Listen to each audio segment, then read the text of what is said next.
So for a little bit to start about my very non-conventional career path of painting walls, I always knew that I wanted to be an independent artist. That was kind of my calling. But like so many other artists, it's very difficult to find a way to support yourself financially doing artwork full-time. So for a long time, I always had a regular full-time job, and I created artwork on the side for a really long time. And I never kind of gave up on this vision that I had. I want to be an artist one day and do this full-time, but can't pay rent. So I have to have a full-time job and do paintings on the side, and that went on for several years. And it felt for a long time like my art wasn't really progressing because doing a full-time job, that eats up your day, you know, so when am I going to paint? So I would get up early in the morning and paint then and then work late at night, but it just took forever to get something done because, you know, there's only so many hours in the day, and it just felt like I wasn't going in the direction that I wanted to go. It was taking forever. And especially living in the Bay Area and during my early 20s, where I wanted to be this artist painting, and at the same time I'm watching all my friends get these amazing jobs in tech and getting paid so much money, and they're like, oh yeah, like our lunches are paid for and we get all these crazy bonuses and Christmas parties, and I'm like sitting over here just barely making it. And so that was difficult. And I remember I worked at NorCal Surf Shop in Pacifica doing retail, and it was still my dream to be a full-time artist while I worked retail. And sometimes people would come up and ask me, hey, so you're working in a surf shop? That's great. Like, are you doing school on the side? And I'm like, I really want to just be a full-time artist. And they're kind of be like, wait, you're working in a surf shop and you're trying to do paintings? Like, that just doesn't make any sense. And so a lot of people would be like, oh, you should really get into this field. You know, would make so much money if you got into this, or it's a really good program in that. You should do that. And I was like, yeah, that does seem like rational advice, and maybe I should do those things. But I really just wanted to listen to my inner voice and like really pursue that and have the courage to pursue my inner voice and put it out in the world. And I get it for, you know, people that like kind of looked at my career ideas and were like, what the heck? Because it does sound weird when you say it out loud. Like, I want to paint buildings. It just sounds weird like when you say it out loud, until you do it and you show people like, oh, this is what I can do. So I really do believe that listening to your inner voice is just vital for pursuing your dreams, and just to always hold on to that and not be strayed away from the outside world that sadly often drowns that inner voice, and listening to rational thinking. And I do feel that a lot of people are too afraid to start small and too afraid of what other people are going to say and think, and they therefore never pursue a creative career because of that initial small, I'm not going to make it, or what are they going to think? All my friends are in tech, and I'm like making paintings. Just like, it was tough. But I'm just such an advocate for listening to the inner voice and having the courage to express your inner voice and put it out in the world. And there's a quote from Steve Jobs that I often find myself revisiting that states, your time is limited, so don't waste it living someone else's life. Don't be trapped by dogma, which is living with the results of other people's thinking. Don't let the noise of others' opinions drown out your own inner voice. And most important, have the courage to follow your heart and intuition. They somehow already know what you truly want to become. Everything else is secondary. So this pumpkin festival mural means so much to me personally and in my career because it was a huge break and milestone for me.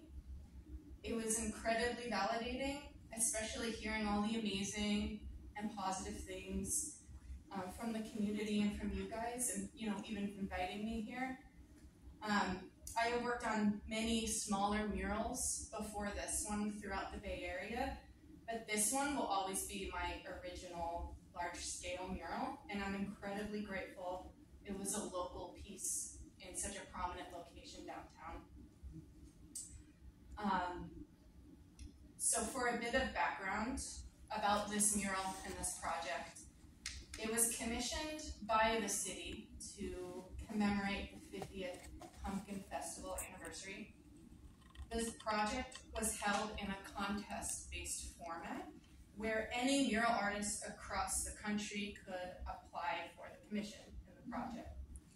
They narrowed all of those applications down to 4, who were then given a few weeks to create a design and propose it to the city anonymously. So the city didn't know who the artist was, they were just picking it based on the quality of the design. And I was the only local out of the 4 selected artists, and I was ecstatic to receive the phone call that my design was selected, and the panel was also very excited to find out that I was local. Going into this design, my overall goal was to depict Half Moon Bay as a whole and to illustrate the spirit of Half Moon Bay. So my first thought, very initial, before I thought of any of the content, was the color palette and the overall feel and the energy that the painting would give to the onlooker.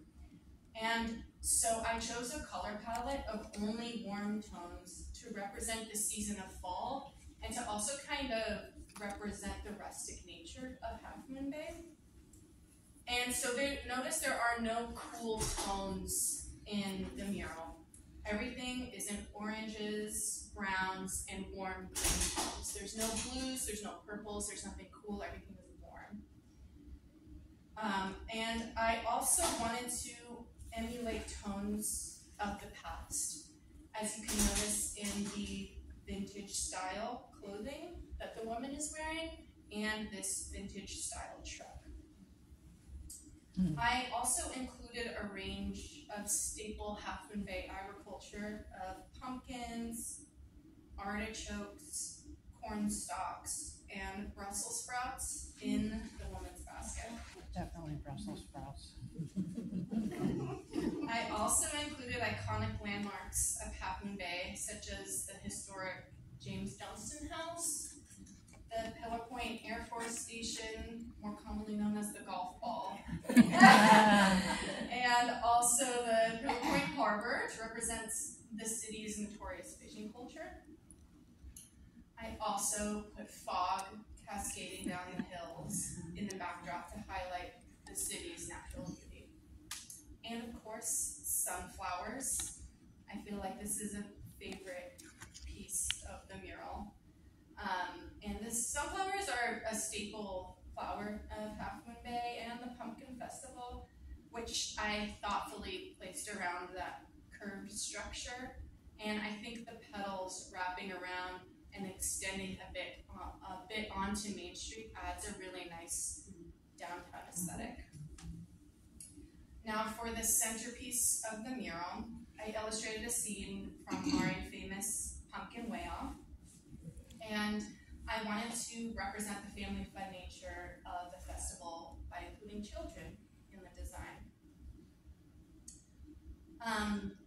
As for the people that I painted, there are so many cultures in Half Moon Bay, and it is a prime example of the American melting pot. So upon my research, I've come to learn that so many prominent cultures have had an impact here and some of them have been underrepresented throughout history, like the Ohlone Indians, the Spanish, Japanese, Chinese, Latin American, and many more. So for this reason, I didn't include any faces in the design. I wanted the characters to remain ambiguous for the onlooker to interpret the artwork and see themselves and their own unique heritage and lineage in the people illustrated, which worked too. People all the time when I was painting it kept saying, "Oh, I'm so glad you represented the Ohlone Indians. I'm so glad you put Latin Americans and Chinese in there." So I'm like, yeah, they're all, it's all one. So everyone's happy. And I was so happy to come back this year to create this little bit of an extension on the mural and paint these 3 sunflowers to celebrate the 50th anniversary of the Way Off. And some plaques are going to be going up there, kind of where those 2 sunflowers meet, with a list of the names of the winners of the Way Off too. It's going to be like this whole metal plaque with a cool lettering. So that's it for my presentation. Oh, and this is it in the full, with the extension of sunflowers in the left corner to complement the sunflowers on the right. Thank you.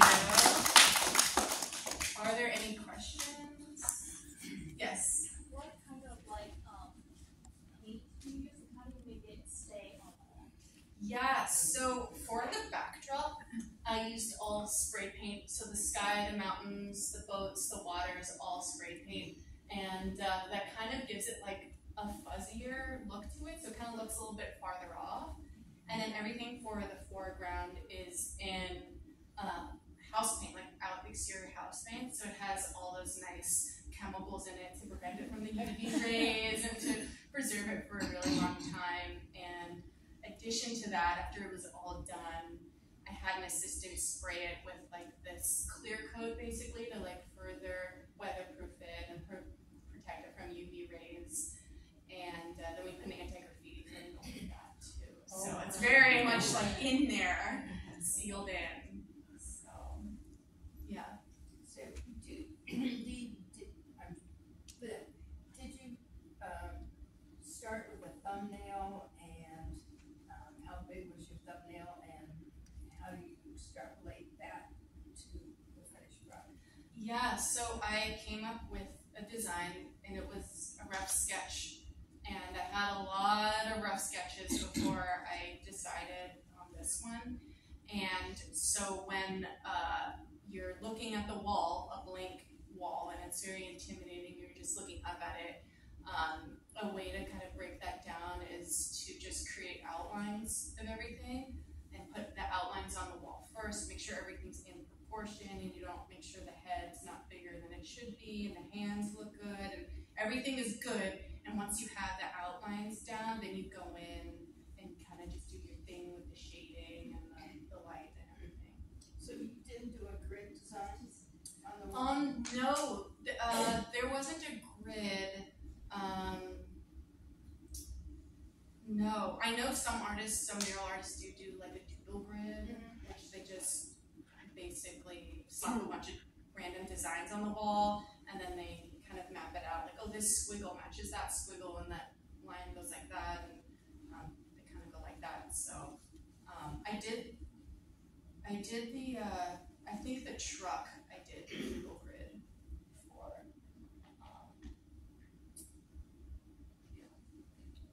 Yes? What was your path to doing mural art versus you also do illustration and painting, which is smaller scale? Yeah, so I think it was just, I started smaller scale, and then I just started experimenting with different canvases. Like I would paint on surfboards and skateboards, and then I got like a commission to paint someone's wall, and I was like, oh, this is fun, and then I kind of just went from there and just painting on different canvases, and I painted mirrors before too, and just like, I think that's so much more fun sometimes than just painting on a canvas. It's just more interesting, and I think just through that and through experimentation and got on the wall. So yeah. How long from beginning to end? Yeah, so I signed this crazy contract with the city Oh, good. And they said you have to get it done by the pumpkin festival, or you have to give us all your money back. That's what they gave me. I know. So I was like freaking out. I was working like, I'm sure some of you seen. I was like sun up, sun down, like every day, trying to make sure it got done. So they gave me 6 weeks to get it done, and I got it done in 4 because I was so anxious and just freaking out. So yeah. So you started it in August and finished it in September? Yes. So Pumpkin Festival's mid-September. So October. Yeah. So I guess I started early. I think I actually started at the beginning of September and ended late September. Yeah, I think I was like, so a month. Yeah. How do you keep it in when you're working? I mean, I work small, but when you're working that big, how do you keep it in your sense that, okay, I want the shading of the pumpkin to be just so, when you can't get away from it? Yeah, that is such a thing. So I think like with experience and like doing it for a long time, you start to kind of get like out of the like this tunnel vision kind of thing where you're just like, oh, this, because I don't know how to explain it, but like this like pumpkin right here, this is like all one color. Like, and I was just like painted this. Actually, I had an assistant like paint this all one orange color, and then I would go in and like paint this all white, and then I would just kind of like blend it in. Yeah, I get that. And then you can also like go across the street and look at it and like take a picture and kind of, maybe my kid use a little more, a little less too. So, but even like the woman's hat is. That's very complex with the texture Shading. in there. Yeah, I think it was like a hot day when I was painting that hat, and I did not want to like come down and go off, and I just went for it on that one. So, yeah. And I honestly, like, it's so funny because a lot of people love the hat. Like, oh, I love that hat. It's amazing. And when I first painted, I was like, oh, it looks bad. And then, but I don't know. I just get in my head sometimes. But now I like it. I mean, when I first painted What it, part I of was it like, is your favorite?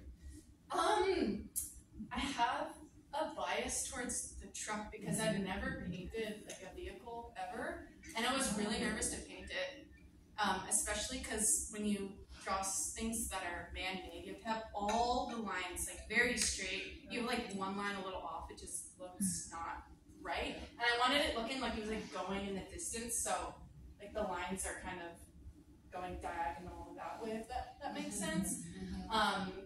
So I'm just really proud of that, and then just the reflections I put on it too, and you can kind of see like this part looks like chrome right here, and the inside of the wheel looks like chrome, and I have a reflection. You can't really see it too well, but there's a reflection of the pumpkin on this part, and you can't see because of the tree, but there's a little rear view mirror thingy on the passenger side that also has a reflection of the pumpkin in it too.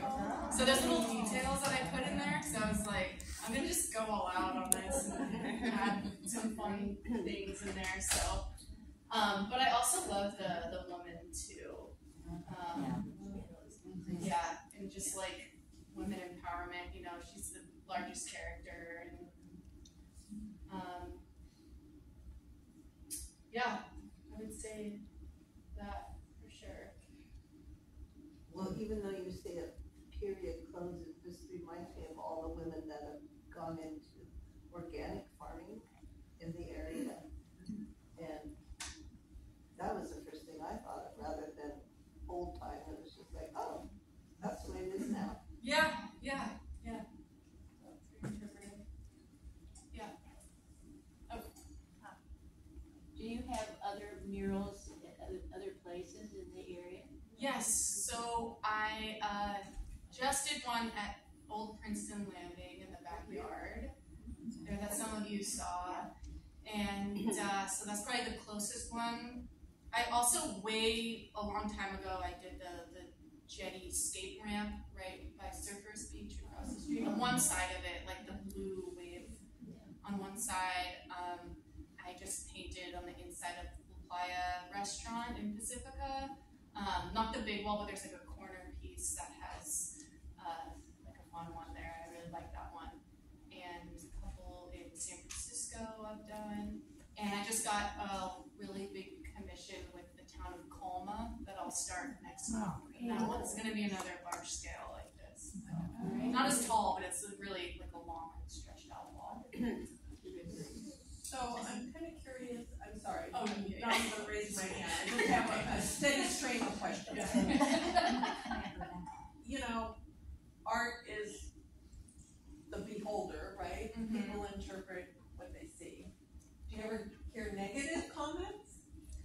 I have heard like a cultural thing, like, oh, you should have included, like, you know, there's like this very specific Portuguese dance. I don't know what it's called, but I've heard stuff like random, like small details, like, oh, you should have included that, or you should have just like. I think it's mostly very specific to cultural things, which that I feel like I want to do another mural, hopefully, for Half Moon Bay that really illustrates a lot of the cultures here. And just, because the assignment for this was celebrate the Pumpkin Festival with a little bit of the history of Half Moon Bay. It wasn't, you know, represent the cultures of Half, that wasn't the assignment. I did my best to, with the whole, you know, no faces in the design, to include everybody kind of by not including anybody and to make it very, you know, interpretive. But I think that's the one thing that I've heard. I rarely hear that. I think I heard that one time from somebody. So everything else has been amazing and very positive and good for you. Love it. So, yeah. Yes. So I paint the inside of my house, and that's about it. And I know how much paint you need to paint something. How many gallons and how many paintbrushes, because painting on bricks is, you know, Yeah. really rough on the Oh my brush. gosh, yeah. I lost track, honestly. I wanted to keep track at the beginning, but I was in such like a panic mode. I was like, I don't know how much I need, and there were some paints I have like so much left over of, and then there's paints that I just, like I definitely used like over 2 gallons of white and over 2 gallons of black. So I was mixing everything with the white and the black the entire time, shading. I used a lot of brown, a lot of cans of spray paint, like probably at least like 50 cans of spray paint. Yeah, and then Big brushes, tiny brushes. yeah, big brushes like this wide of a brush for the most part, and then I had one that was like that big, so for the most part that and that for like, you know, on the ground stuff so you can see the details. I went in with a small brush, so. When you were little, did you watch the joy of painting with Bob Ross? I wish I did. I don't know. I like missed out on that in my life, but I enjoy it now. Yeah. Really? Two questions. First of all, did you have to prime the walls somehow? Did you have to clean them first and do anything, or just go straight up? I just go for it. Wow. Yeah. Yeah. I mean, most mural artists don't paint, prime the wall, and a lot of like, I mean, just exterior house painters don't prime the wall. And I sealed it really well too, so it's not necessary unless it's like the wall's already multicolored. Usually that's when you would need to prime it. But for this, no, it's really nice too, and the wall was already like a warm tone in itself, so yeah. Okay, second question. Yes. It might be my imagination, and maybe I just drove by. Did I see someone, an assistant? Did you ever have anybody helping you? I had an assistant at the beginning of the project to help prep and lay down the tape and everything, and kind of help me like give me like a lowdown on how to use the lift and everything. And but for the painting and designing, it was just me. Yeah. Yeah. I'm a member of the Johnson House Foundation Board, and we had no idea this was coming. And no, we didn't, even though the city of Half Moon Bay owns that house. The foundation maintains it, but the city owns it. Anyway, it was our 50th anniversary last year also, and we were featured also on the poster. So it was like, we had nothing to do with either one of those, but we are just delighted that you put the house on the mural. Oh, that's great. Because we do consider it the White House on the hill. Yeah. It's very iconic. That's great. I wanted to ask you about your inner vision and the support you may have gotten from your family or your friends, because you were saying that it's a struggle to have that, the vision that you can be a mural artist when there's so many other people pulling you the other way. So could you comment more on that? Yeah. I think it's really just comes down to a very basic believing in yourself and doing what you love. And when you know, just yourself know what you want to do. And I want to paint this mural. So it'd be so cool in my head. And it's downtown and it's right where I live. All that other stuff is kind of, secondary. It's really fulfilling doing something that you love. And that's just the most important thing. And it just doesn't have as great of like a pinch when you're doing it. And you kind of just mute those voices out and just kind of focus on what you love and just go for it. So you talk about your journey more. So what can you talk about? Like classes, education, Right. Because you didn't, it sounds like you had a paintbrush in your hand early in your life, but how did you perfect your skill? Right. So I always painted since I was really young. I just loved it and with color and when I was young, I took a couple classes, and then it kind of faded when I got into high school, and I was kind of pursuing more of like a conventional career path kind of thing. And my brother's one's a doctor and one's a lawyer, and so I was going like down that. I was on that program of and so I had like a ton of jobs in my early 20s, and they ranged from working for the Navy, like with marine mammals, to working at a surf shop, to working in graphic design, and working in labs too. And I just was, I guess, figuring out my path. But I always loved art, but I never knew that it could be a career. Just, I think, based on the way that my family dynamic is, I guess, and just, just not really having that career choice like in college too much, and it wasn't really emphasized. That it's always, oh, you're a starving artist. Like literally when I was painting this, a man came up to me and he gave me $5. I was like, yeah, literally. And he's like, starving artist, right? I'm like, no, please keep that. He's like, no, starving, you need this to buy yourself lunch. And I was like, it's just like an assumed thing. I was like starving artist, and it's such at this point term. But you can make money doing art, doing anything, as long as you're willing to like put in the work. And it was a lot of work.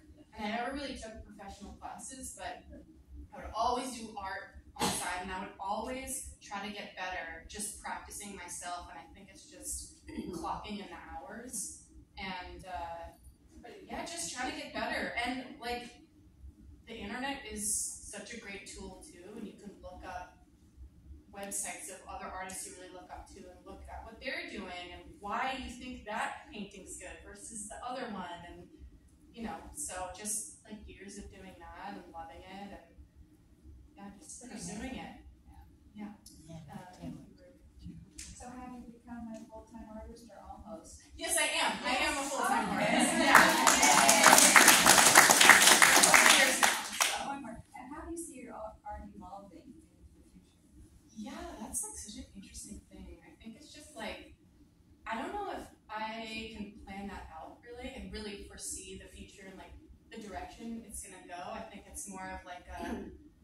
living in the moment and kind of,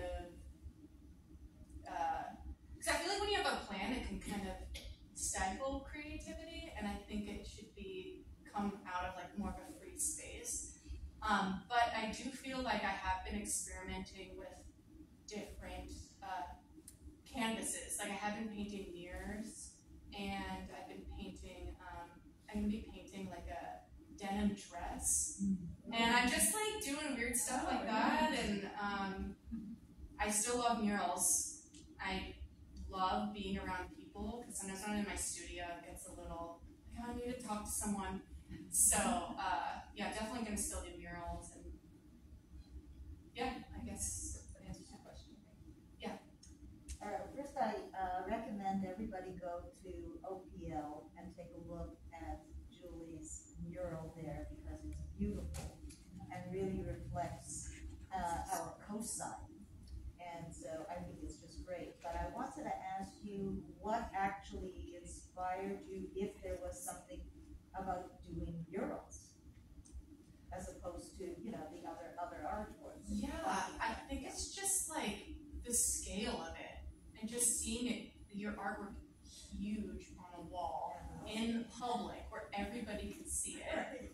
I think that is what really drew me to murals in the first place. And it's so fun too. Like, I love going and just being in a different zone, a different place, like figuring out and like how this culture works, and it's, yeah.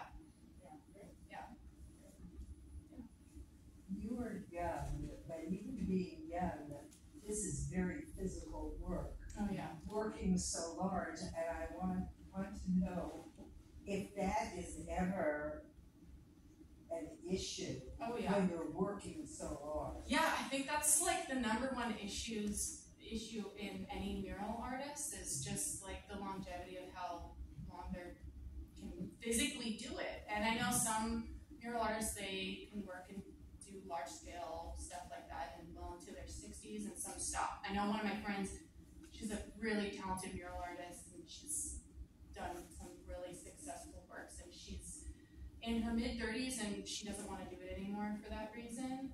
I'm going to continue doing it as long as I can, but that is definitely a limitation. It is like physically taxing. I'm trying to do my best in like yoga and massages and all this stuff, but you know, yeah. So you're on scaffolding? I was on a lift for this, so I was like operating it. I was in a little basket, and it was like a lift with an arm. Yes, sir. No.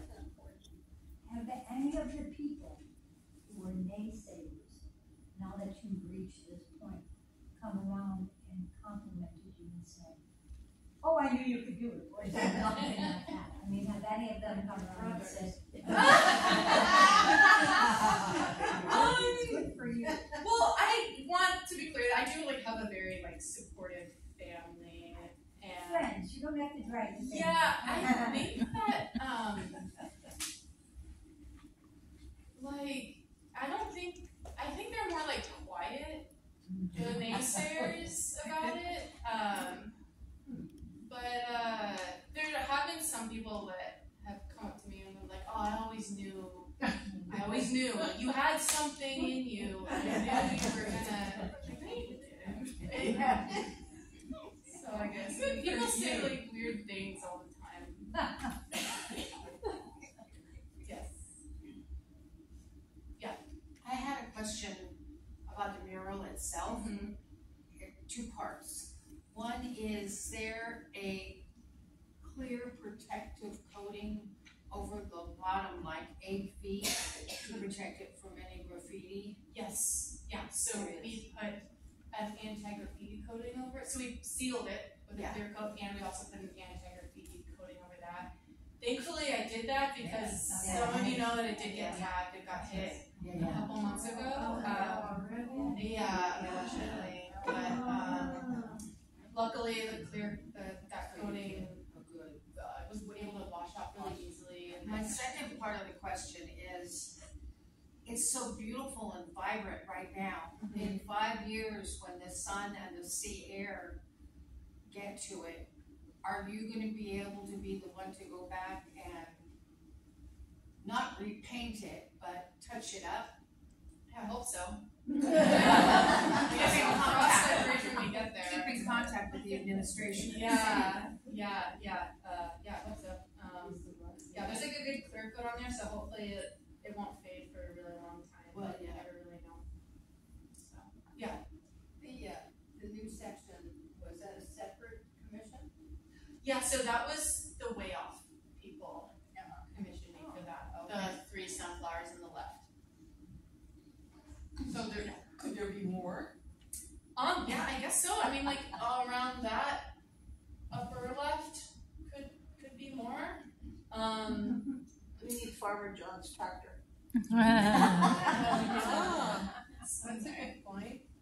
Yeah, I do feel like though if we had the funding to extend it, we should do something on another wall and have a new scene, which I really want to do. And I've actually been talking with Matthew, the city manager, about it a little bit, and he said that just sort of down from the Cunha store across the street, there's a good wall, but it's just like funding's an issue, and the city's pretty tight with their budget right now, so probably another couple years.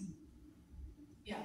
How do you find out that there are murals being commissioned throughout, even just the Bay Area? Yeah, so that is like such a good question, and I get like emails through random people just send me stuff, and that's like there's not like a mass email for these things. An organization of muralists. There's not, unless like you know of like a very niche group that does murals all the time. I don't know that, and I'm on like one email thread, but it doesn't do like mural commissions. It's like for art galleries that I'm on, but it's generally just word of mouth. And that's why I heard about this. I got an email from somebody random I met once in my life, and they just emailed me like, "Hey, you're a muralist. You should apply for this." I was like, "Okay, sure, it seems fun." So how about the ones in San Francisco? How did you find out about those? Those were private, so they reached out to me and they knew about me for those. Yeah. Oh, you have murals in San Francisco? Yes, I have 2 in the city. Oh, Yes. where are those?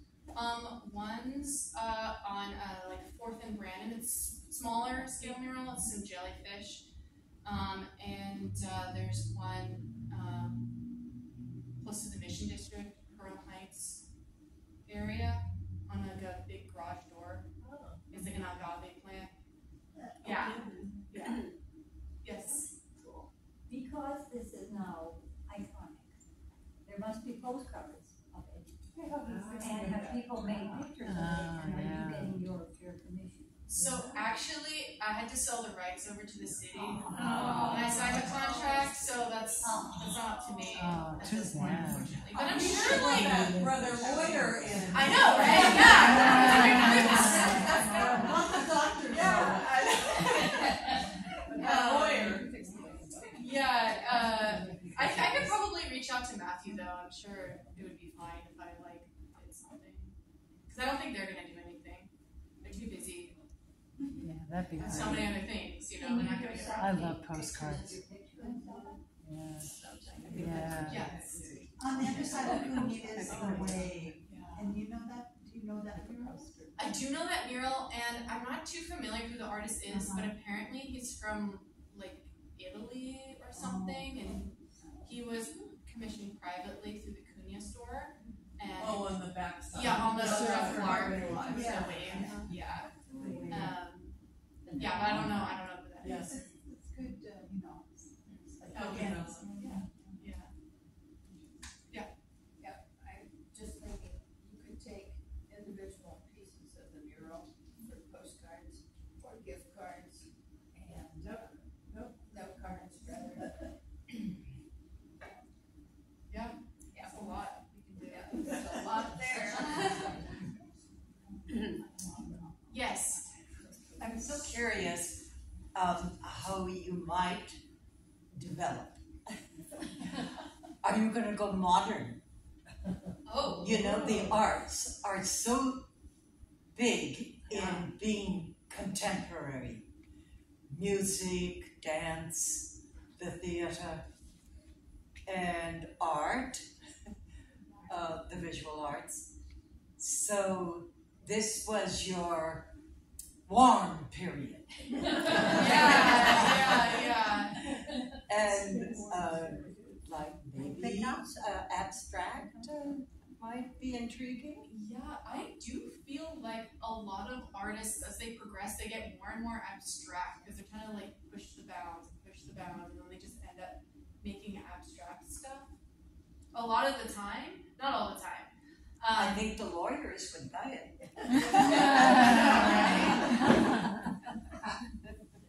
Yeah, I'm not sure. I'm just kind of just going. Oh, we'll be watching. Yeah, and do you know anything about the other 3 finalists? Where they were from? yeah, I think 2 were from San Francisco and 1 was from Oakland. Yeah. Yes. Do you have a beginning seed of a plan for Colma? Yeah, I do. I have a whole design made and everything. It was the same process with Colma. It's a whole contest thing. And yeah, I presented my design to them a couple weeks ago and they voted me on and we just signed the contract like last week. So yeah, we're gonna meet on Friday to go over logistics and Graveyard. Yeah, oh yeah, there's a lot of graveyard. Oh, in the painting now. This was a challenge with that mural because they wanted to illustrate the history of Colma, and as you know, it's 90% cemeteries. And I think like the dead outnumber the living like 1,000 to 1.